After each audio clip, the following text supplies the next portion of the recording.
اعوذ باللہ من الشیطان الرجیم بسم اللہ الرحمن الرحیم۔ جماعت نہم کے طلبہ و طالبات کو اردو کی آن لائن کلاس میں خوش آمدید۔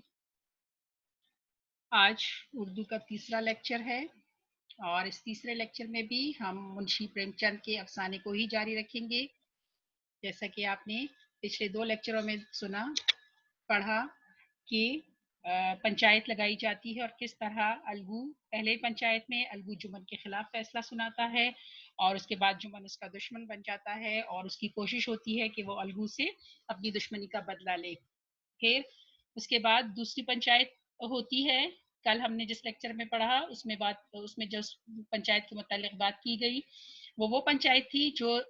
الگو چودھری اور سمجھو سیٹھ کے درمیان ہوئی، اور اس میں الگو چودھری سمجھو سیٹھ کو بیل کی قیمت نہیں سمجھو سیٹھ الگو چودھری کو بیل کی قیمت نہیں دے رہا تھا اور بیل کا تنازع جو ہے وہ اس پنچایت میں پیش کیا گیا۔ اب آگے دیکھتے ہیں کہ کل ہم نے پڑھا کہ جس طرح دونوں میں یہ صلاح ہوتی ہے کہ ٹھیک ہے پنچایت بلا لی جاتی ہے، اور الگو سے جب رامدر مصر کہتے ہیں کہ تم پنچ کسے بنتے ہو یا کسے بناتے ہو، تو الگو جواب دیتا ہے بہت عاجزی کے ساتھ کہ سمجھو سیٹھ ہی چن لے، یعنی سرپنچ بنانے کا جو سرپنچ بنانے کی تجویز جس نے پیش کی تھی اس کو الگو چودھری یہ کہتے ہیں کہ میں اختیار دیتا ہوں سمجھو سیٹھ کو کہ وہ خود ہی سرپنچ جو ہے وہ اس کا انتخاب کر لے۔ سمجھو سیٹھ کھڑے ہو گئے اور کھڑک کر بولے، میری طرف سے شیخ چمن کا نام رکھ لو۔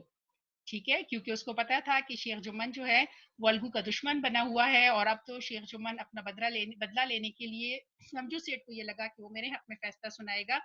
اور وہ الگو چودھری سے دشمنی کا بدلہ بھی لے لے گا۔ الگو نے پہلا نام جمن کا سنا تو کلیجہ دھک سے ہو گیا، یعنی بہت زیادہ پریشان ہو گیا الگو نے جب سنا کہ اس نے شیخ جمن کا نام لے لیا ہے، گویا کسی نے اچانک تھپڑ مار دیا، یعنی اس کو بہت زیادہ شدید پریشانی ہوئی، شدید دھچکا لگا کہ اور اس کو لگا کہ بس اب تو فیصلہ جو ہے وہ میرے حق میں نہیں ہوگا، کیونکہ جمن تو میرا دوست نہیں ہے بلکہ اب تو وہ میرا دشمن ہے، اور اس کو لگا کہ اب جمن جو ہے وہ مجھ سے بدلہ لے لے گا۔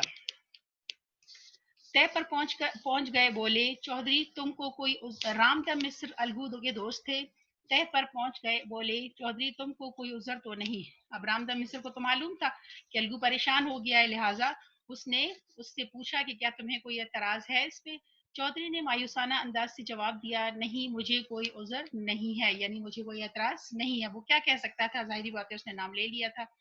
اس کے بعد 4 نام تجویز کیے گئے۔ الگو پہلا چرکا کھا کر ہوشیار ہو گئے تھے، خوب جانچ کر انتخاب کیا، یعنی سرپنچ کا منتخب ہو گیا تھا، چرکا یعنی دھوکا کھا کے یا دھچکا لگ گیا تھا اس کو، تو اس لیے اس نے باقی جو 4 لوگ تھے ان کا انتخاب بڑا سوچ سمجھ کے کیا۔ صرف سرپنچ کا انتخاب باقی تھا۔ لوگ اس فیصلے میں الگو اس فکر میں تھے کہ اس مرحلے کو کیوں کر طے کروں کہ یکایک سمجھو سیٹھ کے ایک عزیز گوڈر شاہ بولے، سمجھو بھائی سرپنچ کسے بناتے ہو؟ سمجھو کھڑے ہو گئے اور اکھڑ کر بولے شیخ چمن کو۔ اب سرپنچ بھی یعنی جو ہے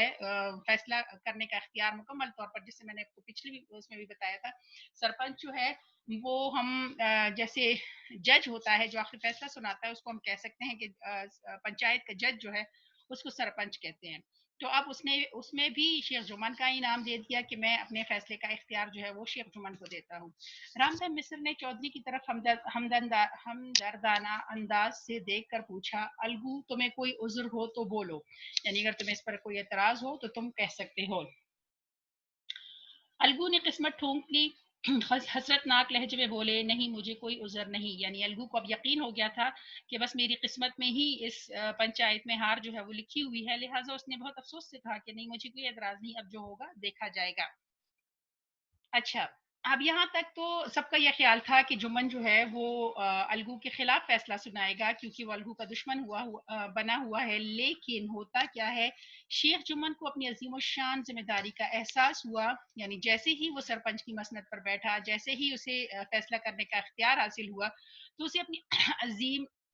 ذمہ داری کا احساس ہوا اور اسے لگا کہ نہیں مجھے فیصلہ جو ہے غلط نہیں کرنا۔ اس نے سوچا میں اس وقت انصاف کی اونچی مسند پر بیٹھا ہوں، یعنی اونچی کرسی جو ہے وہ مجھے، یا ایک بہت بڑا فیصلہ جو ہے یا ایک بہت بڑی ذمہ داری جو ہے مجھے دی گئی ہے اور مجھے اب انصاف سے کام لینا ہے۔ میری آواز اس وقت حکم خدا ہے اور خدا کی اور خدا کے حکم میں میری نیت کو مطلق دخل نہ ہونا چاہیے۔ اب شیخ جمن نے کیا سوچا کہ اس وقت جو بھی میں فیصلہ کروں گا وہ اللہ تعالیٰ کا فیصلہ ہوگا، اور میرا حکم جو ہے وہ اللہ کا حکم تصور کیا جائے گا، اور اللہ کے حکم میں میری نیت کو کوئی مطلق دخل نہ ہونا چاہیے، یعنی میں اپنی نیت یا اپنے اس کے مطابق جو ہے فیصلہ نہ کروں، بلکہ اللہ تعالیٰ نے اس وقت جو فیصلہ کرنے کا حکم دیا ہے میں وہی فیصلہ کروں، یعنی میں جو حق کا ساتھ دینا چاہیے اور اپنی نیت کو نہیں دیکھنا چاہیے اور اپنی مرضی کے مطابق مجھے فیصلہ نہیں کرنا، بلکہ مجھے وہ فیصلہ کرنا ہے جو اللہ کا حکم ہے۔ حق اور راستے سے جو بر ٹلنا بھی مجھے دین اور دنیا ہی میں سیاہ بنا دے گا۔ حق اور راستے سے جو بر ٹلنا، جو بر ٹلنا یعنی تھوڑا سا بھی ادھر ادھر ہو جانا، کہ اگر میں حق بات سے، اگر میں انصاف سے تھوڑا سا بھی ادھر ادھر ہوتا ہوں تو یہ چیز نہ صرف مجھے دین میں دنیا میں رسوا کر دے گی، بلکہ میرا دین جو ہے وہ بھی میں اس میں بھی جو ناکام ہو جاؤں گا، یعنی اسے اپنی عظیم و شان احساس ہوتا ہے اسے اپنی ذمہ داری کا، اور اسے اس کے دل میں یہ خواہش اٹھتی ہے یا یہ بات جو ہے وہ جنم لیتی ہے کہ نہیں، مجھے اب حق کا فیصلہ سنانا ہے، مجھے دوستی اور دشمنی کو نہیں دیکھنا۔ اگر آپ تھوڑا سا پیچھے چلے جائیں تو جب پہلی پنچایت ہوئی تھی اور الگو کو بنایا گیا تھا سرپنچ، تو اس نے بھی یہی سوچا تھا، اس کے دل میں بھی یہی خیال آیا تھا کہ مجھے اگر یہ فیصلہ کرنے کا اختیار دیا گیا ہے تو میں کبھی بھی اللہ تعالیٰ کے فیصلے کے خلاف نہیں جاؤں گا، بلکہ انصاف کا ساتھ دوں گا۔ اور یہی وجہ تھی کہ پھر اس نے دوستی کے باوجود جمن کے حق میں جو ہے وہ فیصلہ نہیں سنایا تھا، بلکہ اس کے خلاف فیصلہ سنا دیا تھا۔ اب یہی حال جو ہے وہ جمن کا بھی ہوا، جب اس کو بٹھایا گیا اس مسند پر یا اس اونچی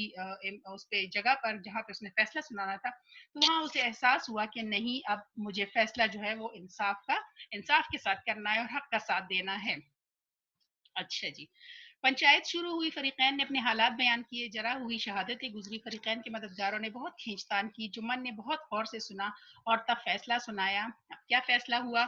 الگو چودھری اور سمجھو سیٹھ، پنچو نے تمہارے معاملے پر غور کیا ہے، سمجھو کو بیل کی پوری قیمت دینا واجب ہے۔ جس وقت بیل ان کے گھر آیا اس کو کوئی بیماری نہ تھی۔ ٹھیک ہے، کہ اس نے بتا دیا کہ پنچو جو ہے، پنچو نے یہ فیصلہ کیا ہے کہ سمجھو کو بیل کی پوری قیمت جو ہے وہ دینی چاہیے، اور پنچو کا یہ فیصلہ ہے کہ ہم یہ سمجھتے ہیں کہ بیل جس وقت الگو نے فروخت کیا تھا اس وقت اس کو کوئی بیماری نہیں تھی، اس لیے سمجھو سیٹ جو ہے وہ پوری قیمت دے گا۔ اگر قیمت اسی وقت دے دی گئی ہوتی تو آج سمجھو اسے واپس لینے کا ہرگز تقاضا نہ کرتے، یعنی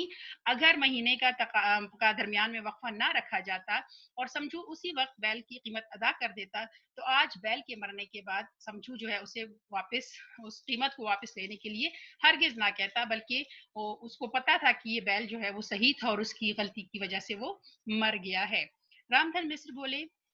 قیمت کے علاوہ ان سے تاوان بھی لیا جائے۔ سمجھو نے بیل کو دوڑا دوڑا کر مار ڈالا، یعنی اس سے زیادہ پیسے جو ہے وہ لینے چاہیے۔ جمن نے کہا اس کا اصل معاملے سے کوئی تعلق نہیں۔ گوڈر شاہ نے کہا سمجھو کے ساتھ کچھ رعایت ہونی چاہیے۔ اب گوڈر شاہ جو ہے وہ سمجھو کا ساتھ دے رہا ہے اور اس کو لگا کہ نہیں، تھوڑی بہت اس کو رعایت دے دینی چاہیے، اس کے ساتھ تھوڑی سی نرمی کرنی چاہیے، کیونکہ اس کا بھی بڑا نقصان ہوا ہے اور اسے اپنی کیے کی سزا مل گئی ہے۔ اگر اس نے بیل کے ساتھ برا سلوک کیا تو بیل مر گیا ہے اور اب اس کے ہاتھ کچھ بھی نہیں آیا، بلکہ بیل سے بھی ہاتھ دھو بیٹھا ہے اور اپنی رقم سے بھی، لہٰذا اس کا یہ خیال تھا کہ اگر تھوڑی سی اس کے ساتھ نرمی کی جائے تو بہتر ہوگا۔ جس کو سن کر جمن نے کہا، جمن بولا اس کا بھی اصل معاملے سے کوئی تعلق نہیں، یہ الگو چودھری کے بھل منسی پر منحصر ہے، یعنی یہ اس کی اپنی شرافت پہ یہ بات منحصر ہے یا انحصار کرتی ہے کہ الگو اگر چاہے تو اسے معافی دے دے، الگو اگر چاہے تو اس کو کچھ رعایت دے دے یا قیمت میں کچھ کمی کر دے، کیونکہ اصل معاملہ یہ نہیں ہے کہ اس کے ساتھ کتنی اس کی کمی ہونی چاہیے یا اس کے ساتھ کس طرح کی نرمی رکھی جانی چاہیے، بلکہ اصل معاملہ یہ ہے کہ اس کو قیمت ادا کر دینی چاہیے۔ اور ہم مطلب جمن کا یہ خیال تھا کہ پنچوں نے یہ فیصلہ جو سنایا ہے اس کا یہی فیصلہ ہے ان کا کہ اس کو پوری قیمت ادا کر دینی چاہیے۔ اب دیکھیں معاملہ کیا ہوا کہ جمن نے دشمنی کے باوجود الگو کے حق میں فیصلہ سنایا، کیونکہ اسے لگا کہ اس وقت الگو جو ہے وہ حق پر ہے، اور الگو کے حق میں فیصلہ دینا یا الگو کے دشمنی کے باوجود الگو کے حق میں بولنا جو ہے اس کا یہ خیال تھا کہ انصاف کا تقاضا یہی ہے کہ الگو کے ساتھ انصاف ہو اور الگو کو مکمل رقم مل جائے۔ یہ فیصلہ سنتے ہی الگو چودھری